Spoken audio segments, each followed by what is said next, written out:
और शुरुआत करते हैं इस वक्त की बड़ी खबर के साथ। इस वक्त की बड़ी खबर पटना से। पटना में आज भारत बंद के दौरान पुलिस ने एसडीएम पर लाठी चला दी। प्रदर्शन के दौरान पटना सदर के SDM Shrikant Kundlikar law and order संभालने की व्यवस्था में लगे हुए थे। पटना पुलिस के जवान प्रदर्शनकारियों को हटाने की कोशिश कर रहे थे। इस बीच वहां एसडीएम पहुंचे, लेकिन पुलिस के जवान ने उन्हें नहीं पहचाना और उन पर ही एक लाठी चला दी। वहां मौजूद पुलिस ऑफिसर्स ने जैसे ही ये देखा तो उन्होंने जवान को रोका और एसडीएम को बचाया।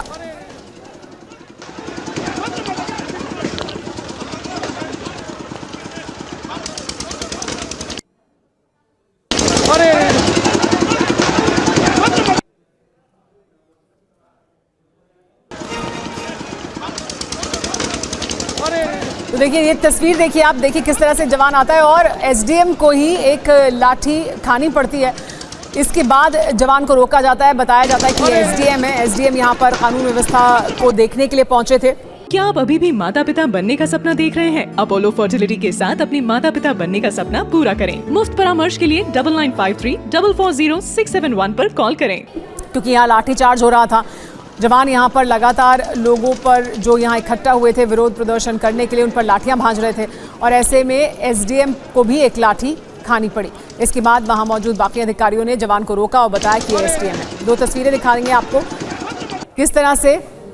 पहली तस्वीर प्रदर्शनकारियों पर पुलिस के लाठीचार्ज की है और ये दूसरी तस्वीर एसडीएम पर चली लाठी की है। देखिए ये एसडीएम को एक लाठी लगती है और वो आगे बढ़ते हैं और उसके बाद जवान को रोका जाता है। ये बताया जाता है कि कैसे ये एसडीएम हैं और उन्हें लाठी से बचाने की कोशिश होती है। तो पटना पुलिस लाठीचार्ज कर रही थी और एसडीएम पर ही पीछे से लाठी चला दी गई।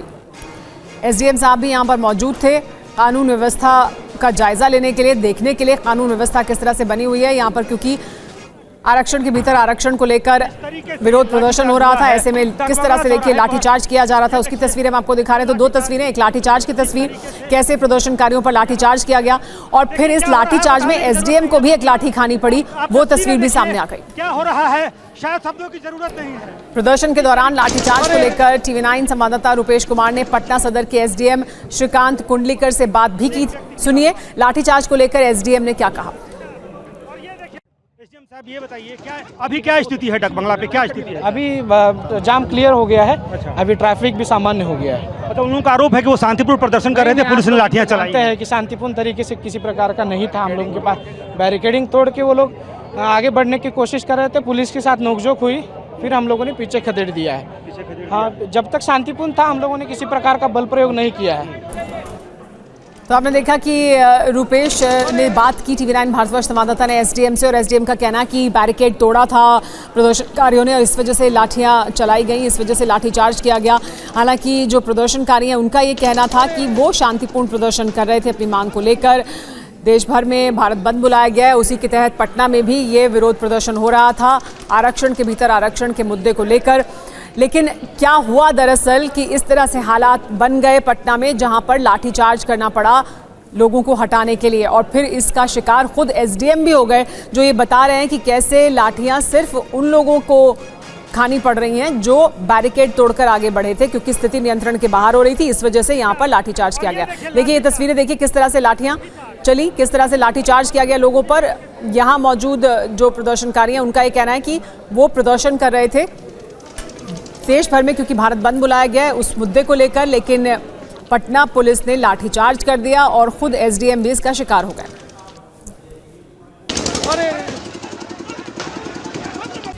मॉस्को पर यूक्रेन की ड्रोन आर्मी ने भीषण हमला कर दिया।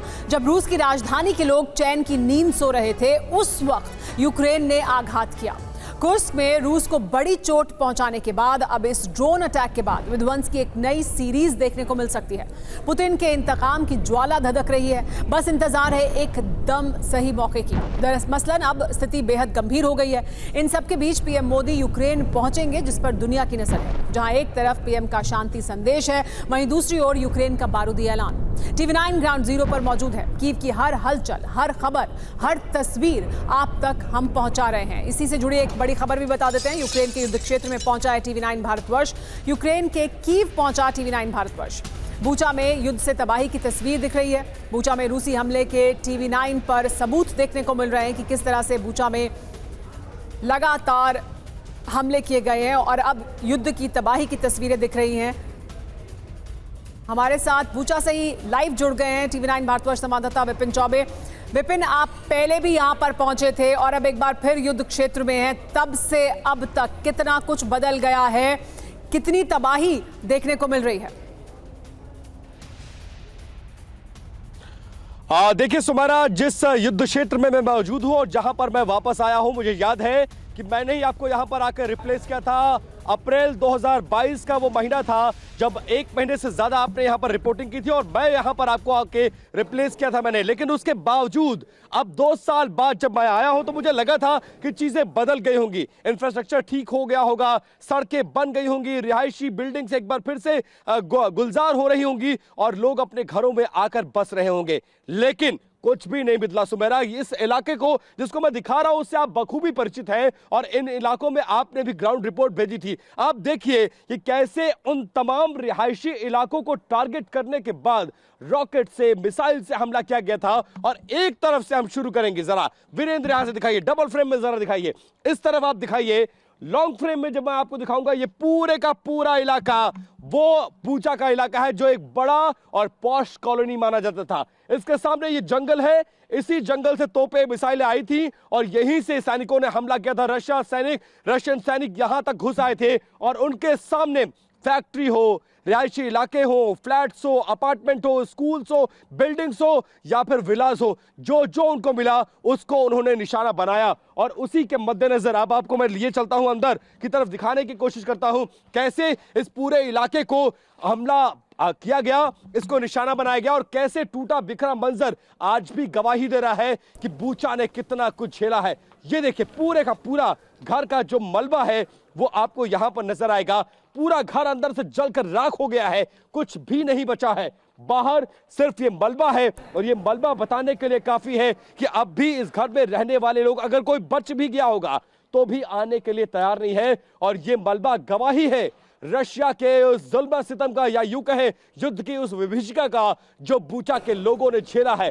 अब बाहर की तस्वीरों को दिखाने के बाद अंदर की तस्वीरों को दिखाएंगे, लेकिन एक लॉन्ग व्यू बाहर का जरूर मैं दिखाऊंगा सुमेरा आपको, जिससे अंदाजा लगेगा कि सिर्फ एक घर नहीं, 2 नहीं, 3 नहीं, 5 नहीं, बल्कि दर्जनों ऐसे बड़े विलास जिनकी करोड़ों में कीमतें हैं, ये यहां पर रहने वाले लोग थे और एक तरफ से इनको निशाना बनाया गया। यहां से मैं शुरू करता हूं सुमेरा और आगे तक जैसे जैसे मैं चलता जाऊंगा वैसे वैसे तबाही के निशान आप देखती जाएंगे। मेरे बाईं तरफ ये जो बड़े जो विलास है आप उनको देखिए कैसे निशाना बनाया गया, पेड़ जल गए, सामने का पूरा इंफ्रास्ट्रक्चर तबाह हो गया, अंदर आग लग गई, शीशे टूट गए, बिल्डिंग्स पूरी क्षतिग्रस्त हो गई, छत तक गिर गई है। ये पहले बिल्डिंग का नजारा देखिए। इसके बाद अगली बिल्डिंग की तरफ वीरेंद्र मौर्य जो मेरे कैमरा पर्सन है वो पिछली बार भी मेरे साथ थे और इस बार भी इस तस्वीर को दिखाने के लिए इस वक्त जो बूचा, जो कीव रीजन में आता है जहां सबसे ज्यादा जुल्म और सितम हुआ था, यहीं पर चर्च पर हमला किया गया था और यहीं बूचा इरपिन के इलाके तक जो रशियन आर्मी थी वो आ गई थी।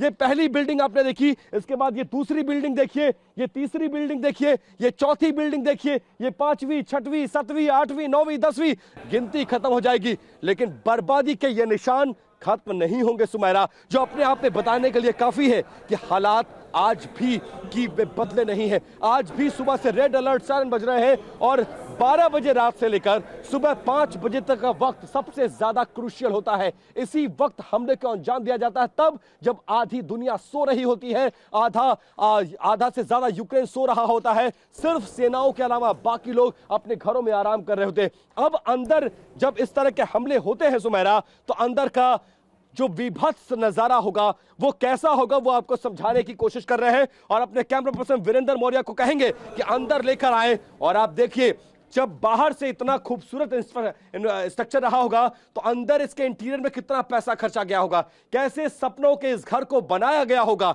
लेकिन आज की तारीख में क्या बचा हुआ है? मलबा है, राख है, टूटे फूटे टुकड़े हैं और इन्हीं टूटे हुए टुकड़ों को देखकर यहां जो लोग आते भी हैं वो हिम्मत नहीं कर पा रहे। क्यों? क्योंकि युद्ध अब तक थमा नहीं है। ये ड्राइंग रूम की तस्वीर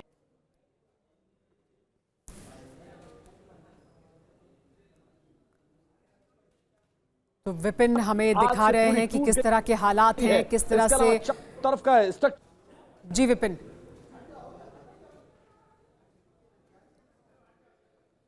तो देखिए तस्वीरें देखिए, ये विपिन तस्वीरें में दिखा रहे हैं क्योंकि विपिन चौबे इस वक्त युद्ध क्षेत्र में मौजूद हैं। वो मौजूद हैं बूचा में, वो यूक्रेन में मौजूद हैं और दिखा रहे हैं कि वहाँ किस तरह की तबाही हुई है।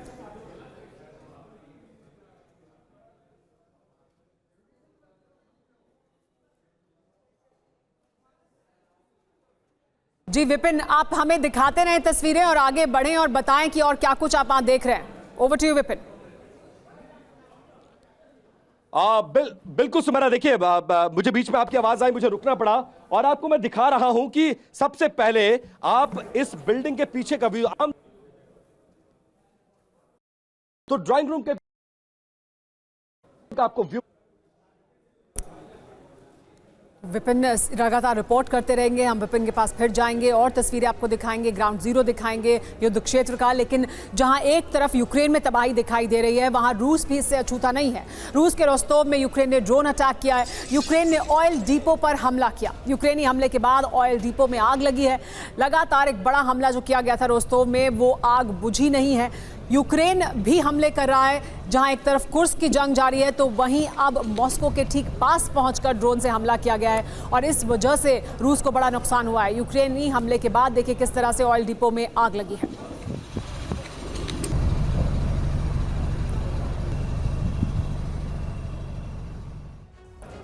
और एक अगली बड़ी खबर आपको बता दें, यूक्रेन का मॉस्को पर बहुत बड़ा हमला। 10 यूक्रेनी ड्रोन के जरिए मॉस्को पर यह अटैक किया गया। मॉस्को के अहम ठिकानों को टारगेट किया गया। इस अटैक में 10 ड्रोन का इस्तेमाल किया गया और 10 यूक्रेनी ड्रोन के जरिए मॉस्को को निशाना बनाया गया। मॉस्को के अहम ठिकानों को टारगेट कर यह हमला किया गया था। यूक्रेन ने ड्रोन्स का इस्तेमाल किया यह हमला करने के लिए और जहां एक तरफ कुर्स्क की जंग जारी है तो वहीं दूसरी तरफ अब मॉस्को भी निशाने पर था।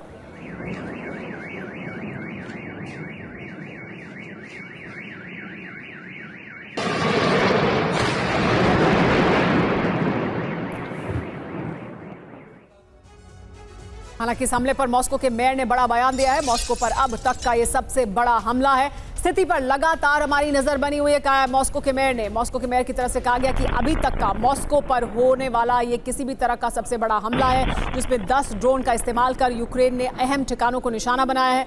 मॉस्को के मेयर का ये कहना है कि हम स्थिति पर लगातार नजर बनाए हुए हैं। हालांकि रूस का ये भी कहना है कि उन्होंने तमाम हमलों को नाकाम करा है। लेकिन देखिए तस्वीरें देखिए किस तरह से मॉस्को को दहलाया गया और उसकी तस्वीरें सामने आई।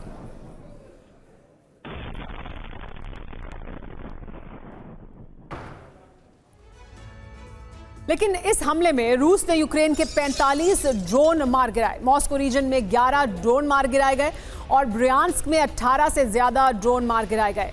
45 ड्रोन को टारगेट किया गया। बेलगोरोद में 6 ड्रोन मार गिराए गए हैं और कलुगा के आसमान में 3 ड्रोन को मॉस्को ने ढेर किया। इसके अलावा कुर्स्क इलाके में 2 ड्रोन भी मार गिराए। तो कुल मिलाकर अलग अलग इलाकों को टारगेट किया गया था। ऐसे में 45 ड्रोन हैं जिन्हें रूस ने मार गिराया।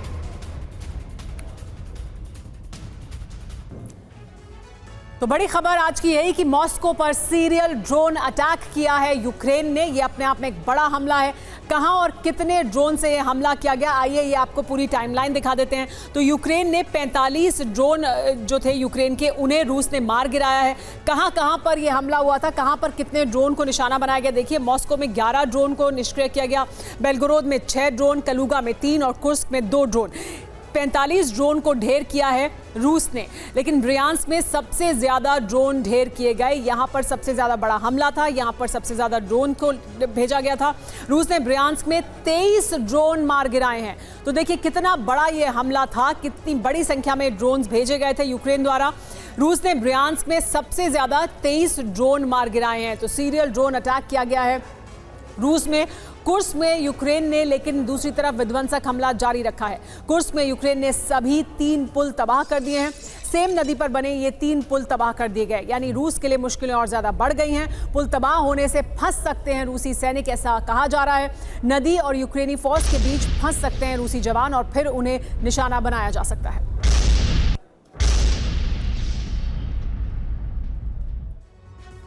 यूक्रेन ने एक खास मकसद के तहत पिछले दिनों कुर्स्क में एक पुल को नष्ट कर दिया था। इसके बाद उसी नदी पर बने दूसरे पुल को भी तबाह कर दिया गया।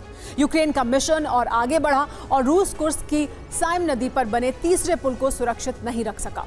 यूक्रेन के इस खास अभियान से कुर्स्क के एक बड़े इलाके में रूसी फौज अब घिर गई है।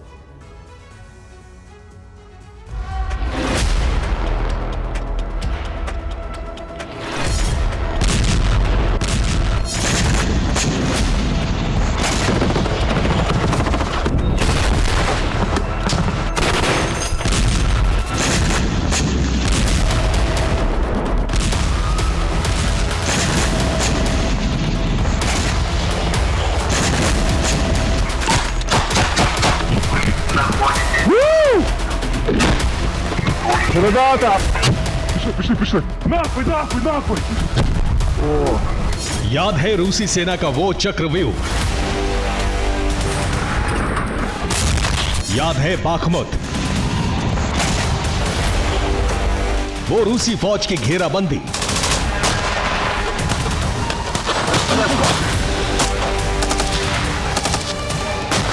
एक ऐसा जाल जिसमें फंसकर सैकड़ों यूक्रेनी सैनिक मारे गए।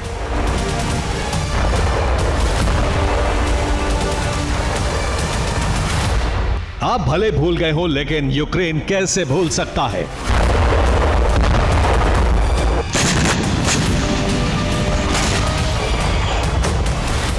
वैगनर फोर्स और रूसी सेना ने उस मिशन का नाम रखा था ऑपरेशन मीट ग्राइंडर।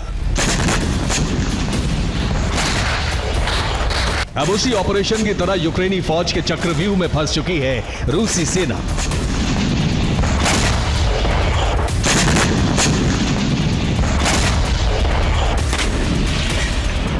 अब खून का बदला खून से लिया गया तो सैकड़ों रूसी सैनिकों की मौत होगी।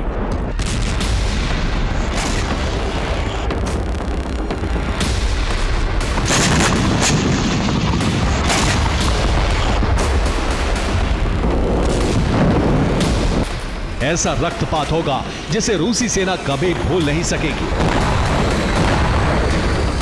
और तो और रूस की जनता भी शायद पुतिन के खिलाफ आग उगलने लगेगी।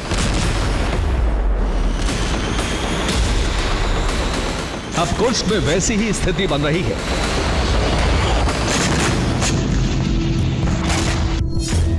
यूक्रेन का ऑपरेशन ब्रिज कामयाब हुआ है। रूसी सेना को घेरने में कामयाबी मिली है। सप्लाई लाइन काटने में यूक्रेन सफल रहा है।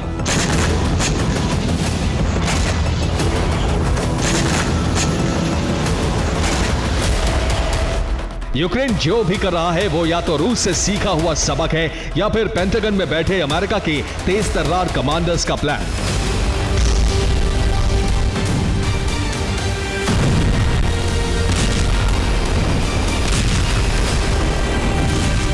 रूस ने सोचा भी नहीं था कि सिर्फ 3 ब्रिज तोड़कर यूक्रेन एक बड़ी कामयाबी हासिल कर लेगा। यही वजह है कि रूस ने कभी उस इलाके की सुरक्षा का इंतजाम ही नहीं किया जहां आज यूक्रेनी फौज चंद घंटों बाद कब्जे का दावा ठोक रही है। एक तरफ यूक्रेनी फौज का हौसला है तो दूसरी तरफ अमेरिका और नेटो का फुल सपोर्ट।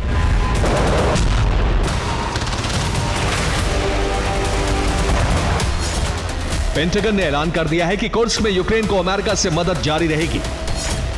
अमेरिका की रक्षा मंत्री लगातार यूक्रेन के संपर्क में है। यूक्रेन की हर जरूरत का पूरा ख्याल रखा जा रहा है। अमेरिका दूसरे नेटो देशों को भी निर्देश दे रहा है।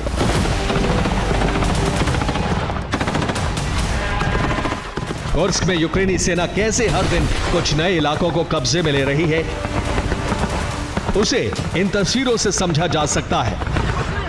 कुर्स्क में कई जगहों पर यूं ही स्ट्रीट फाइट चल रही है। रूस के सैनिक घर और गोदामों में छपे हैं और यूक्रेनी फौज सर्च ऑपरेशन चलाकर रूसी सैनिकों को मार रही है। कुर्स्क में यूक्रेनी फौज अब अलग दिशा में काम करती नजर आ रही है। यूक्रेनी फौज कुर्स्क में बहुत भीतर नहीं जा रही। यूक्रेनी सेना बॉर्डर के समानांतर आगे बढ़ रही है। कब्जे का दायरा बॉर्डर के करीब बढ़ाया जा रहा है।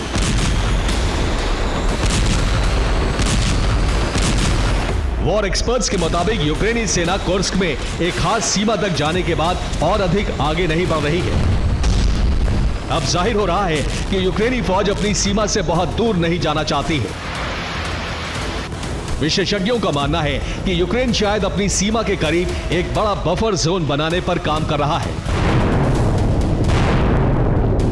मौजूदा दौर में चल रहे यूक्रेन के ऑपरेशन और प्लान के बारे में आपको बताते हैं।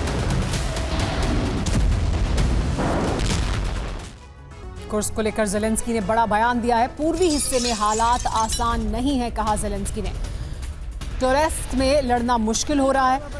टोरेस्क में आज 14 और पोक्रोव्स्क में 34 झड़प हुई हैं। ज़ेलेंस्की ने लेकिन स्वीकार किया है कि पूर्वी हिस्से में आसान नहीं है जंग लड़ना।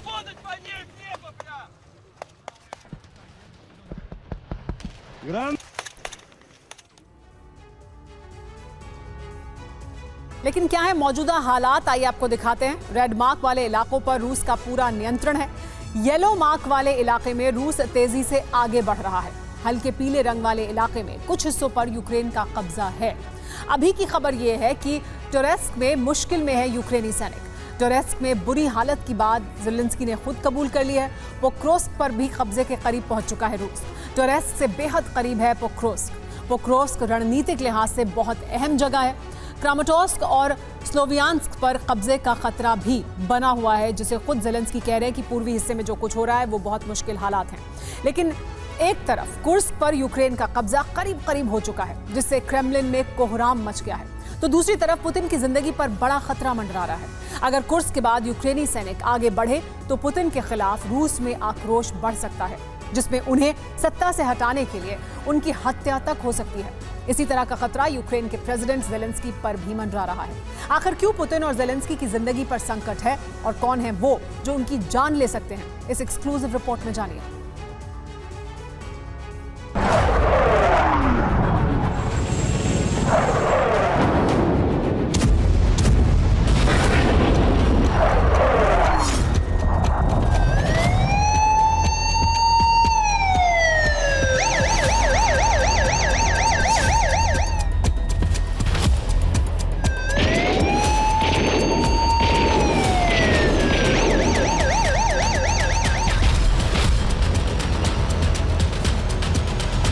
अब पुतिन को मारने की साजिश शुरू हो चुकी है। पुतिन पर कभी भी हमला हो सकता है। पुतिन को जहर देकर मारा जा सकता है। कुर्स्क हाथ से क्या गया, रूस में अब नया खेल शुरू हो गया है।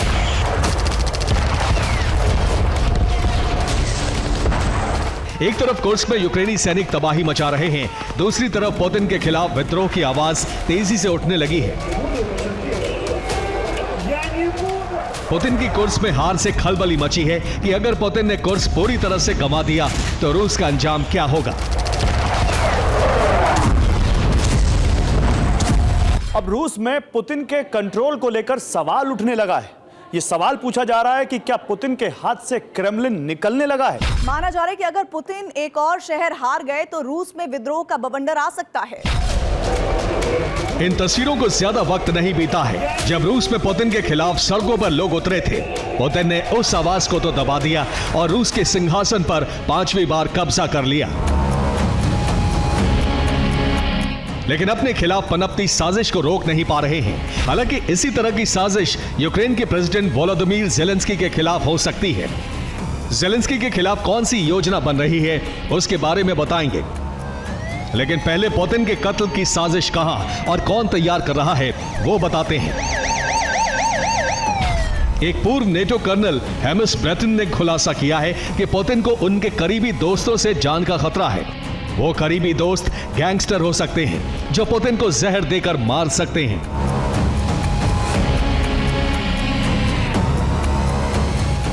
यूक्रेन से युद्ध के बीच ये बेहद शॉकिंग खबर है।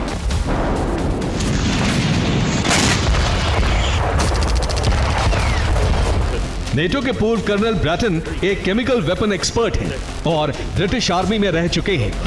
उन्होंने कहा है यूक्रेन की रूस में सरप्राइज घुसपैठ से कुर्स्क रूस के हाथ से निकलने वाला है। अगर ऐसा हो गया तो पुतिन के करीबी इसके लिए पुतिन को जिम्मेदार ठहराकर सत्ता पर नजरें गड़ाए बैठे हैं।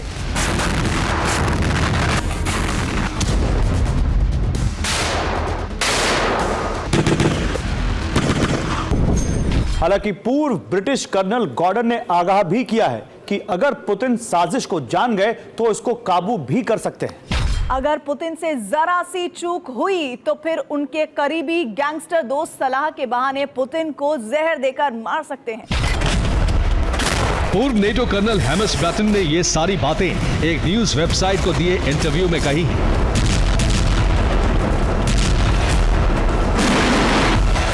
उन्होंने कई वजह भी बताई हैं क्यों पुतिन के खिलाफ असंतोष बढ़ता जा रहा है। पहली वजह, कुर्स्क पर यूक्रेन का ध्वज लहराया जाना। दूसरी वजह, पुतिन की धमकी के बाद भी फिनलैंड का नेटो में शामिल होना। तीसरी वजह, स्वीडन का नेटो में शामिल होकर पुतिन को चुनौती देना। चौथी वजह, पुतिन की रणनीति पर सेना में असंतोष पैदा होना।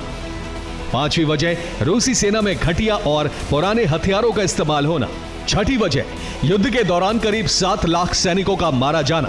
सातवीं वजह, काला सागर में रूस के वर्चस्व को यूक्रेन का चैलेंज करना।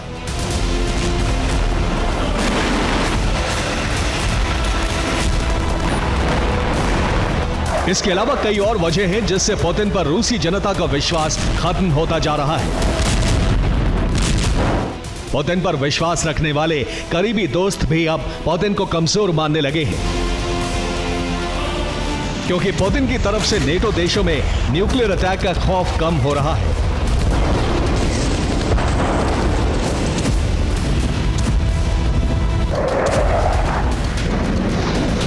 यूक्रेन पर इतने विध्वंसक हमले करने के बाद, नेटो देशों में प्रॉक्सी हमले कराने के बाद भी पुतिन पर रूसी जनता का विश्वास कम हो रहा है।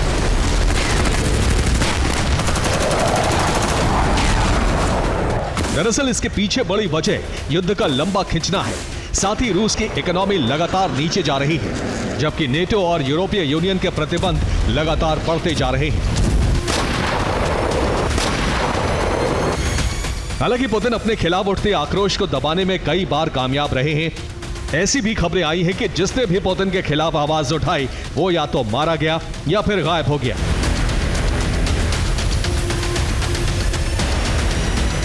तो क्या अब पुतिन के टारगेट पर वो गैंगस्टर आने वाले हैं जो पुतिन के कत्ल की साजिश रच रहे हैं? शायद इसीलिए पुतिन कुछ दिन अंडरग्राउंड होना चाहते हैं ताकि अपने दुश्मनों का सफाया कर सकें। इसी तरह का खेल यूक्रेन में भी शुरू हो चुका है। यूक्रेन को युद्ध में झोंकने का आरोप ज़ेलेंस्की पर लगता रहा है, जिससे यूक्रेनी जनता में असंतोष है और कई मिलिट्री ऑफिसर भी ज़ेलेंस्की को गद्दी से हटा देना चाहते हैं। इस षड्यंत्र के बारे में बेलारूस के प्रेसिडेंट अलेक्जेंडर लुकाशेंको ने बताया है। एक इंटरव्यू में उन्होंने कहा, यूक्रेन के इंटेलिजेंस चीफ किरिलो बोदानोव से ज़ेलेंस्की की जान को खतरा है। बोदानोव बड़े उलटफेर की तैयारी में हैं। उनके निशाने पर यूक्रेन के प्रेसिडेंट वोलोदिमीर ज़ेलेंस्की आ चुके हैं। यानी सत्ता की चाहत में बोदानोव ज़ेलेंस्की की हत्या भी करा सकते हैं। हालांकि इस तरह का षड्यंत्र पहले भी सामने आया था, तब ज़ेलेंस्की ने कई अधिकारियों को हटाया भी था।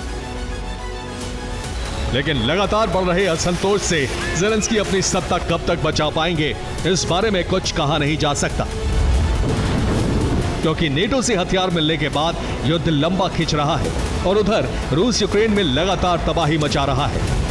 Bureau report, TV9 Bharatvarsh. इस वक्त की बड़ी खबर, कुर्स्क पर यूक्रेन के हमलों के बीच पुतिन पहुंचे हैं चेचन्या। चेचन कमांडर कादिरोव से पुतिन की मुलाकात हुई है। कुर्स्क के हमलों के बीच पुतिन कादिरोव की ये है अहम मुलाकात।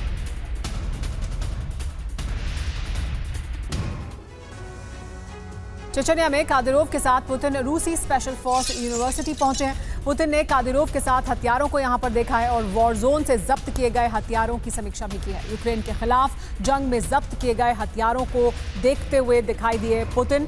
ये तस्वीरें सामने आई जिसमें चेचन्या पहुंचे, यूक्रेन के खिलाफ जंग में जो हथियार जब्त किए गए हैं उनका मुआयना किया।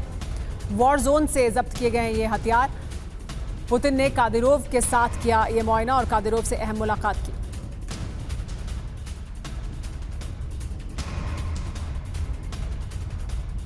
लेकिन कादिरोव से पुतिन का मिलना एक बहुत अहम घटना है। कुर्स्क में यूक्रेन ने रूस पर बड़ी चोट की है।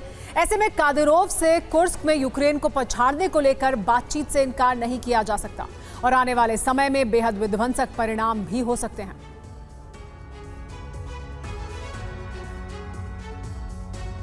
इस मुलाकात से जुड़ी एक और बड़ी खबर यह है कि कादिरोव के साथ टॉप चेचन कमांडरों के बीच पहुंचे थे पुतिन। चेचन कमांडरों को पुतिन ने संबोधित भी किया। यूक्रेन जंग में बहादुरी से लड़ने के लिए उनकी तारीफ की गई। देखिए किस तरह से चेचन कमांडरों से भी मुलाकात की कादिरोव के साथ पुतिन ने, और यूक्रेन जंग में कैसे मदद की है उसका भी जायजा लिया। कुर्स्क के कई इलाकों पर यूक्रेन के कब्जे के दावे के बीच रूसी राष्ट्रपति पुतिन एक बार फिर चेचन कमांडर कादिरोव की शरण में पहुंचे हैं। बड़ा सवाल यह है कि क्या कादिरोव की मदद से कुर्स्क बचाएंगे पुतिन। पुतिन ने अचानक चेचन्या का दौरा किया। चेचन लीडर कादिरोव से पुतिन की मुलाकात हुई। कुर्स्क में यूक्रेन के खिलाफ रणनीति पर चर्चा की गई। चेचन लड़ाकों को कुर्स्क में भेजा जा सकता है। यूक्रेन जंग में चेचन लड़ाकों का बहुत अहम रोल है। जंग में अब तक हजारों चेचन लड़ाकों की मौत हो चुकी है। रूस में हजारों चेचन लड़ाकों की ट्रेनिंग भी हो चुकी है। यूक्रेनी इलाकों में चेचन की मदद से ही रूसी कब्जा है। बीते 13 साल में पुतिन का ये पहला चेचन्या दौरा है। एक तरफ जेलेंस्की ने कुर्स्क पर कब्जे के लिए सेना रूस भेजी है, तो पुतिन ने आधे यूक्रेन पर कब्जे की जंग छेड़ दी है। रूस की सेना अब दुगनी ताकत से आगे बढ़ रही है। डोनेस्क में कई इलाके यूक्रेन ने खाली कर दिए हैं। कुछ ऐसे ही हालात ज़ेपोरिज्जिया और बाकी के प्रांतों के भी हैं। पुतिन का आखिरी लक्ष्य कीव है। सवाल यह है कि क्या कीव के बदले पुतिन कुर्स्क हारने को तैयार हैं, या फिर इसके पीछे उनका कोई षड्यंत्र है। इस रिपोर्ट में देखिए।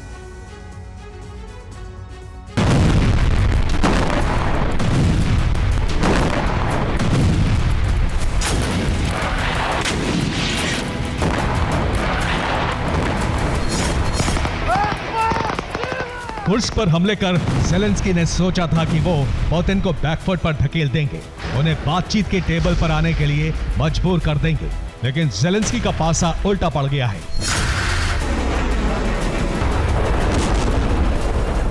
रूसी राष्ट्रपति और ज्यादा एग्रेसिव हो गए हैं। रूसी सेना ने संपूर्ण पूर्वी और दक्षिणी यूक्रेन पर भीषण हमले शुरू कर दिए हैं।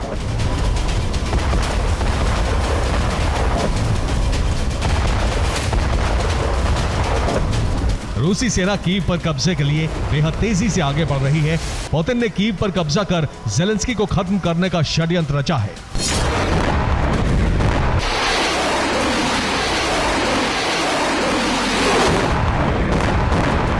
डोनेस्क, लुहांस्क, खार्किव और ज़ेपोरिज्जिया, ये 4 रीजन इस वक्त रूस की हिट लिस्ट में टॉप पर हैं। राष्ट्रपति पुतिन ने इन चारों रीजन पर जल्द से जल्द कब्जे का आदेश दे दिया है। रूसी सेना भी आदेशों के मुताबिक इन इलाकों को दहला रही है और एक बड़े हिस्से पर कब्जे के लिए आगे बढ़ रही है।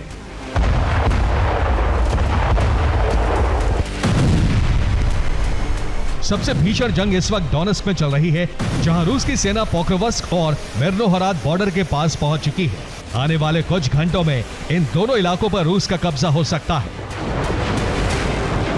ये यूक्रेन के पोक्रोवस्क शहर की तस्वीरें हैं, जहां 24 घंटे से भी कम वक्त में 61,000 से ज्यादा बाशिंदों को शहर छोड़ने के लिए कहा गया है, जिसके बाद लोग अपने जरूरी सामान साथ लेकर शहर से बाहर महफूज ठिकानों की तरफ जा रहे हैं। रूसी सेना मिर्नोहराद के भी बेहद करीब पहुंच चुकी है, जिसके बाद अस्पतालों को खाली करवाया जा रहा है। साथ ही शहर में मौजूद बुजुर्ग लोगों को सुरक्षित जगहों पर पहुंचाया जा रहा है। स्थानीय प्रशासन का कहना है कि मिर्नोहराद से लोगों को जल्द बाहर निकालना जरूरी है। मिर्नोहराद के पास बेहद कम वक्त बचा है। मुश्किल से 1 या 2 दिन में रूस की सेना यहां पहुंच जाएगी। यहां सैनिकों के पास तोप के गोले खत्म हो चुके हैं। लोगों को जल्द से जल्द शहर छोड़ना होगा। रूसी सैनिकों के सामने ज़ेलेंस्की के जवान कमजोर पड़ रहे हैं। कई इलाके ऐसे हैं जहां यूक्रेन की सेना या तो पीछे हट चुकी है या फिर सरेंडर कर रही है।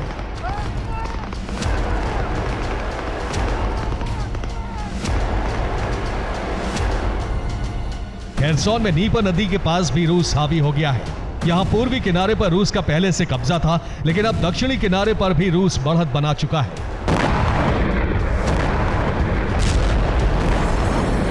ये नीपर नदी के दक्षिणी किनारे की तस्वीरें हैं, जहां रूस ने ड्रोन से बम बरसाए। हमले में यूक्रेनी सेना की 3 गाड़ियां तबाह हो गईं। साथ ही घर में दर्जनों हथियार भी भस्म हो गए।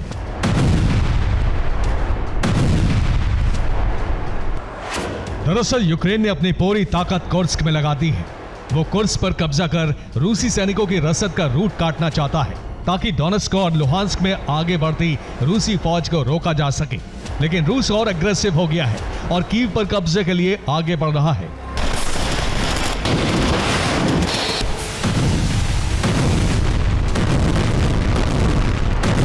डोनेट्स्क, लुहांस्क के अलावा रूस ज़ेपोरिज़िया के रास्ते भी आगे बढ़ रहा है। वो पूरे ज़ेपोरिज़िया पर कब्जे की कोशिश में है।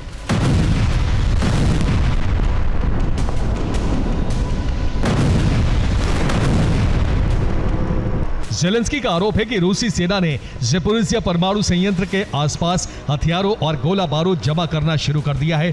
आरोप है कि परमाणु संयंत्र से रूस आसपास के इलाकों पर बारूद बरसा रहा है।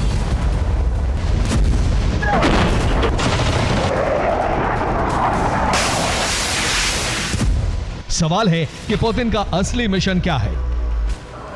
पुतिन यूक्रेन के पूर्वी और दक्षिणी हिस्से पर कब्जे की कोशिश में है, जिसके जरिए वो कीव पर घेरा डालकर ज़ेलेंस्की को कमजोर करना चाहते हैं। कीव को घेरकर राष्ट्रपति पुतिन ज़ेलेंस्की की सरकार गिराने की तैयारी में है, ताकि कीव की गद्दी पर रूस का मोहरा बिठाया जा सके।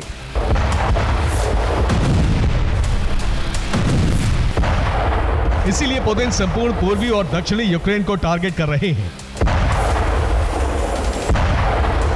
ये खार्किव की तस्वीरें हैं, जहां रूस ने यूक्रेनी S-300 मिसाइल डिफेंस सिस्टम को तबाह कर दिया।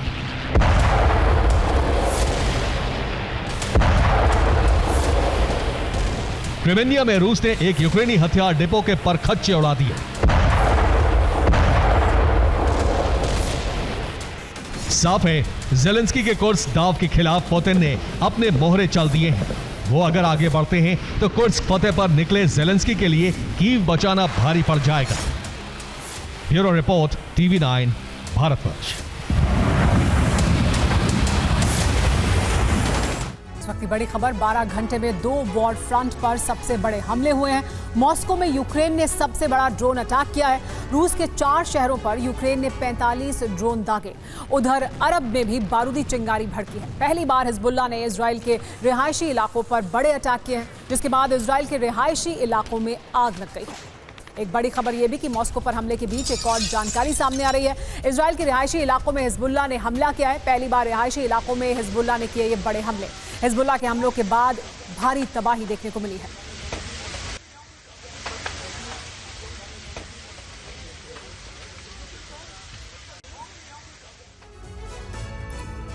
जो हश्र गाजा का हुआ, क्या ठीक वैसा ही अब लेबनान में दिखाई देगा? क्या नेतन्याहू के प्रतिशोध में मिडिल ईस्ट का एक और मुल्क तबाह हो जाएगा? इन आशंकाओं के पीछे की वजह है बीती रात इजराइल का बारूदी इंतकाम, जिसके बाद धुआं धुआं हो गया लेबनान। दरअसल बीती रात इजराइल ने लेबनान में मौजूद हिजबुल्लाह के ठिकानों, हथियार गोदाम और लॉन्चिंग पैड पर जबरदस्त हवाई हमला किया। इन हमलों से न सिर्फ हिजबुल्लाह बल्कि पूरा लेबनान दहल गया। मगर अब नसरल्लाह भी इजरायली हमले के पलटवार की तैयारी कर चुका है। आखिर कैसे, आप ही देखिए।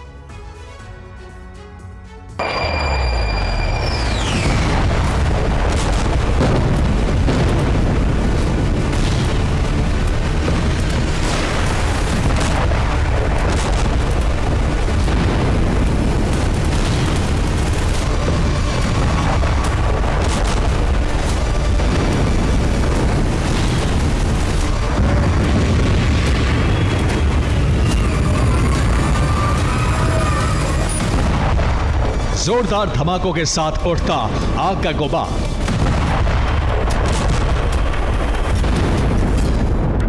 रिहायशी इलाकों में मौजूद इमारतों पर ताबड़तोड़ प्रहार।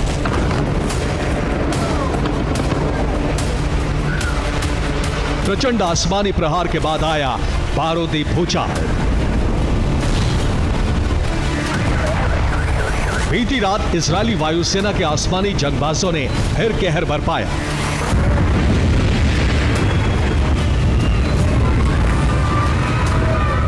घातक मिसाइलों और ग्लाइड बमों के हमलों से धरती को दहलाया।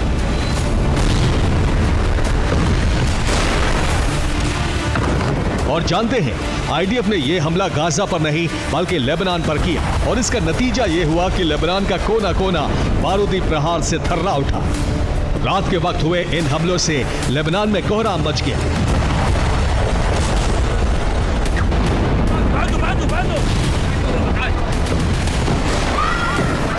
या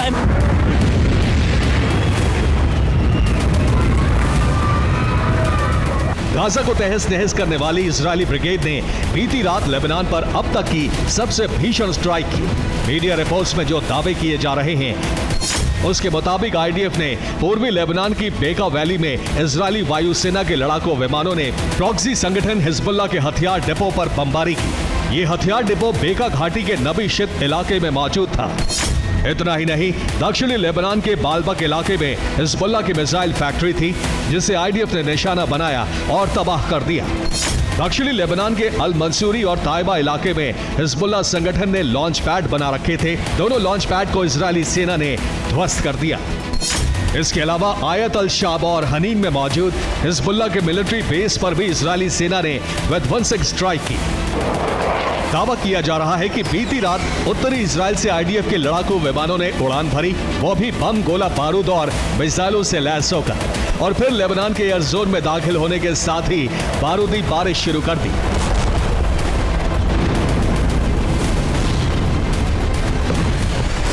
एक तरफ इजराइल की लड़ाकू विमानों ने कोहराम मचाया तो दूसरी तरफ लेबनान बॉर्डर से आईडीएफ की ग्राउंड फोर्स ने भी आर्टिलरी, रॉकेट लॉन्चर और मोर्टार से जबरदस्त हमला बोला।